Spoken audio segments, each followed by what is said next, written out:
Hello, welcome back. Thank you very much for your company this Saturday afternoon. Now this one is a good story for you. A £52 million road through the Amazon jungle is being built using British climate aid, your money in other words. This is just one of the many schemes which is funded by the International Climate Finance Initiative, or ICF. An investigation by The Telegraph, a newspaper, has revealed that a number of ICF projects have been accused of corruption and waste. There's a surprise.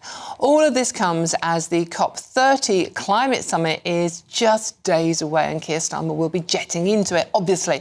So is this climate aid a waste of our money? With the cost of living crisis, isn't there more important things to spend it on here? To debate this, we're joined by political commentator and podcaster Sunil Sharma and former Labour aide Stella Santakido. Thank you both very much for joining me. Always good to see both of you. I mean, this is a ridiculous story. £52 million on a road in the Amazon that doesn't even go anywhere. Sunil, it's a waste of our money, isn't it? Yeah, 100%. And I think it's an example of a lot of where our foreign aid goes. We know for a fact that a lot of these projects don't necessarily actually complete. We don't know where exactly all the money goes. We know for a fact that some, due to the corrupt nature of some of these countries, they don't even go to the people that they're there to aid. I think we should look more towards what other countries do when it comes to foreign aid. The examples of China, for example, who don't have foreign aid, they call it development cooperation, where they go to these countries, they're more strategic, a lot more infrastructure projects, a lot more loan-based projects, and from that they actually gain strategic diplomacy, they get access to natural resources. It's a lot more of a cooperative approach. In the UK, infrastructure is failing. People's lives are getting worse on a day-to-day basis, yet we are sending taxpayers' money, British taxpayer money, to projects and places that we have no idea what the impact actually is.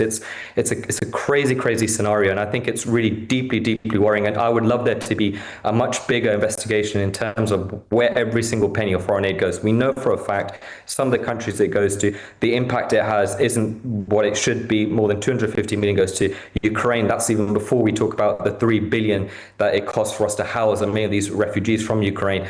That alone, considering the state of the UK economy, is absolutely crazy. And I think there needs to be a much wider discussion on foreign aid and its impact.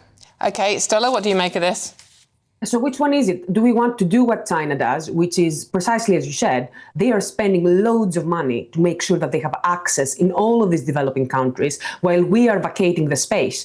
China is spending over $1 trillion a year on these projects. There are over 70 countries who are in debt to China, and this has a massive impact on their position in terms of their global influence. It means that all of these countries are a lot more motivated to vote with China in the United Nations, in the Security Council. Those are loans. And more generally, they're not grants, they're loans. These are grants. We're giving grants. We're actually giving them free money, untied aid. China is doing loans, and China has a reciprocal energy. When we're doing these aid deals, no goods or services are being purchased from the UK. It's completely different with China's case. We are giving aid to countries that we have no idea about what we're doing. We're not gaining any diplomacy in these countries. We're not stabilizing any of these economies. It's not completely different. We are just better at PR. The UK is just better better one at a time.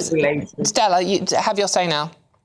It is not completely different. The UK is just better at public relations, and this is the way that we framed it to begin with, because the UK, as a liberal country, we had human rights, we had all of these things, and we wanted to make sure that all of these things, they were things that we were advocating for. So what you are describing there, these countries are not going to pay back China.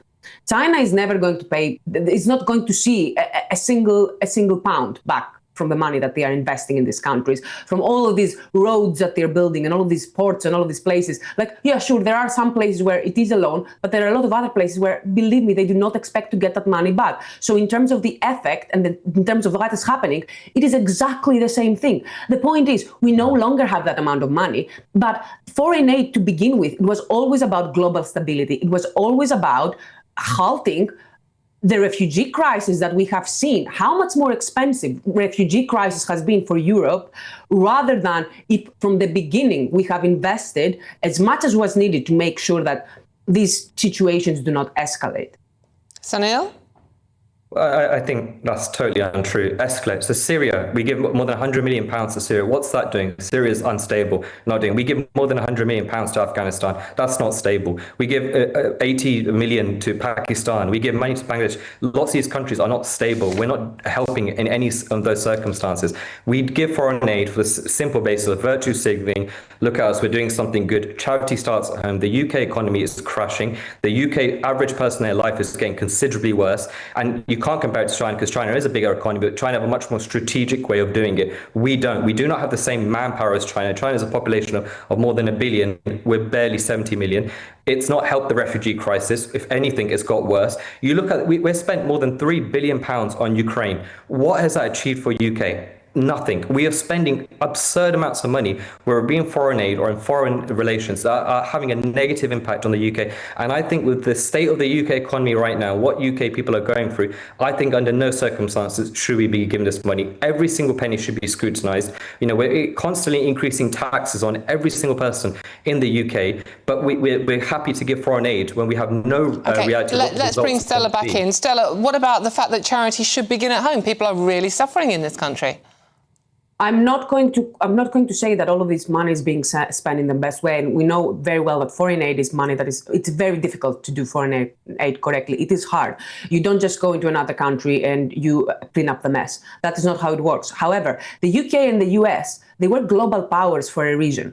And there were things that they understood. There used to be things that global leaders, American and British global leaders, used to understand about what it means to be a global superpower.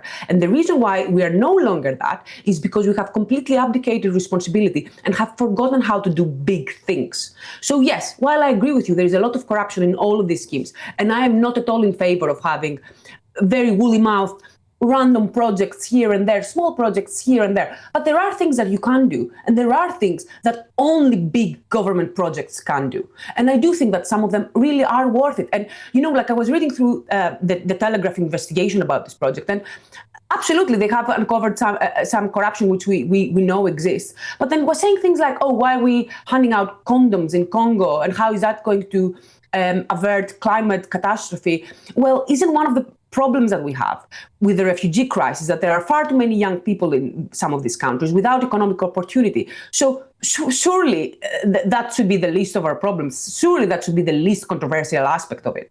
Okay, so Neil, condoms in the Congo are a worthwhile investment for British taxpayers?